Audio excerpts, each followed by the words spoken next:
I'm going to pivot us towards talking about what people and congregations can do. We are talking a bit about advocacy. Dina, can you tell us about some of the ways that people can advocate to ensure that the needs of refugees are not forgotten right now during all of the stress of the pandemic?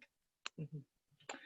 Well, I hope that this time of the pandemic, where most of us are hearing daily from our federal and provincial political leaders, I hope that's reminded us of the privilege and the gift we have of having that kind of direct access in a way to our leaders. And I hope that reminds people that they can, and I hope will, also be in direct contact themselves. So I think it's really important in these times, as we start talking about what economic recovery looks like and what the really solid details of that are. I would love for people to speak with their MPs about Canada keeping its commitments to refugees. And that's both keeping its commitments to international aid for people who are refugees overseas, and also keeping its resettlement commitments. So keeping its commitments to the numbers of people that Canada has committed to welcome, the number of refugees that Canada has committed to welcome over this year, next year, and following years. And I know there's a lot to be worked out there, but I would like to see that be a priority in our recovery plan. Yeah, that's a great reminder. There will be a link in the video description to a Hear Us Out action alert that our offices here at the CRC are doing, but we also encourage you, if you already have a relationship with your MP, or if that's something you're used to, writing letters or picking up the phone to call them, go ahead and do that. I think that's a really powerful way to have your voice heard. Anita, can you share with us some ways that people might be able to volunteer or provide welcome to sponsored refugees right now? I think some of the ways that you can volunteer is find someone who is sponsoring a refugee family, offer to help them, even before they come, to help settle up their home for them, to, once they're there, to help teach them how to use a bus, where they can go for a bus pass, if they need help setting up for health cards or any of that. Even a simple thing as asking them, hey, we have, for groceries, what do you like to eat? Where can we take you that we can find some food that from your culture? I think those are some of the bigger things that we can do to help and to volunteer. There's so much that people can do for refugees. It's just a matter of looking and thinking, hey, what do I want for my family, or what would I like for my family, and what would they like? They're not much different than we are. Yeah, that's great. And one of the really awesome things about Christian Reformed churches is that a lot of them already have sponsorship groups. They've been doing sponsorship for a long time. So it's likely that most people's churches are already sponsoring someone or in the process of having a family come. So there are groups to get involved in already, right? Like there are already groups that they can connect with. Or if your church isn't, see if there's another church in your local community, or talk to your local settlement agency. There are lots of ways to get connected. Sometimes people who are born in Canada expect that those who come to live here as refugees should immediately adapt to our society, adopt all our culture practices, and just fit in.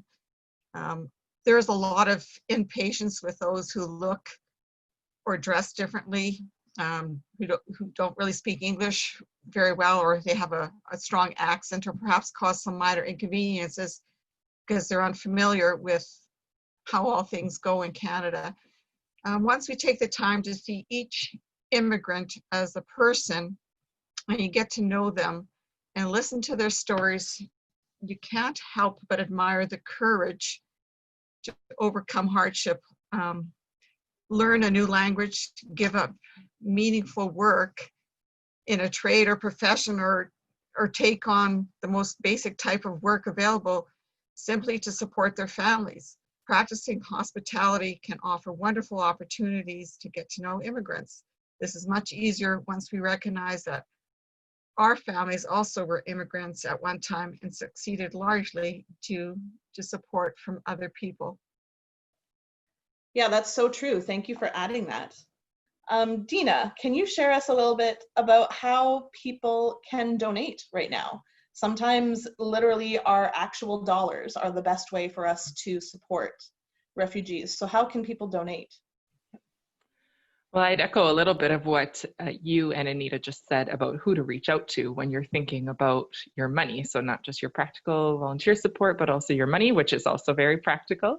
I think if you are part of a church that does have a sponsorship group and you're not connected with them, reaching out to them or your deacons and asking if that's a place you can give your money would be a real gift, especially because right now, as churches and other groups and individuals may be facing financial uncertainty, any groups that were in the middle of getting sponsorship started may be feeling a little bit of worry about how they're now going to raise the money for that kind of sponsorship, especially if they were thinking about doing in-person fundraisers.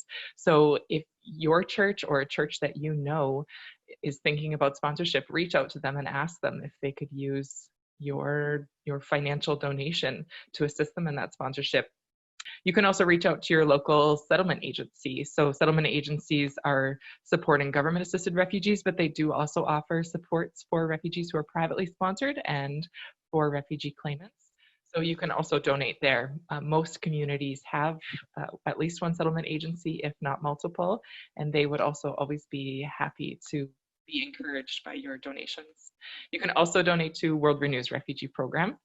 So World Renew supports refugees overseas, but then their refugee program in Canada assists churches to sponsor refugees. And they are also a voice to the Canadian government on different issues of concern for sponsorship groups and privately sponsored refugees. Awesome, thanks for that. We'll make sure to include links in the video description on how people can connect with World Renew as well. We also certainly can't forget prayer. Where do you see prayer taking a place in the way that we support sponsored refugees? Anita, where would you say that the place of prayer is? I think for safety in the home countries of refugees and their families who are still there, the refugee families that we sponsor come to Canada and they leave so much behind. Often many of their families are left behind, friends, home, even their possessions. I mean, a lot of them don't come with anything pretty well except the clothes that they have and something extra.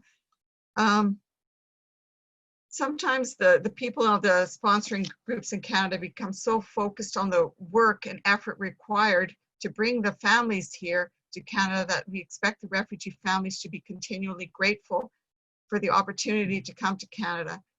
We can forget that these people have also experienced a tremendous disruption to their lives and may have mixed emotions about their choices, especially when they experienced loneliness or homesickness.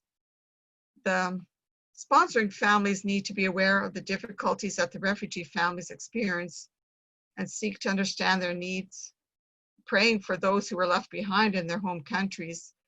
We're not just there for financial support, but they're there for emotional support. And same with the church, the rest of the church community and the people, the community around them. I mean, they need that support just as well. Yeah, that's true.